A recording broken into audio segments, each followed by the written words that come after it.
হর মহাদেব। আজ গাজন সন্ন্যাসী মেলা হচ্ছে। মেলাটি খুবই বিখ্যাত।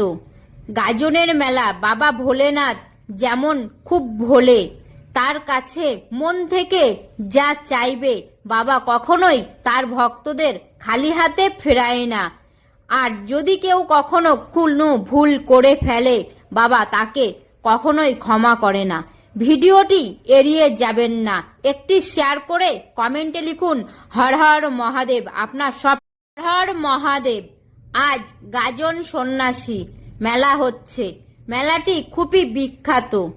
গাজনের মেলা বাবা ভোলেনাথ যেমন খুব ভোলে, তার কাছে মন থেকে যা চাইবে বাবা কখনোই তার ভক্তদের খালি হাতে ফেরায় না। আর যদি কেউ কখনো কোনো ভুল করে ফেলে বাবা তাকে কখনোই ক্ষমা করে না। ভিডিওটি এড়িয়ে যাবেন না, একটি শেয়ার করে কমেন্টে লিখুন হর হর মহাদেব। আপনার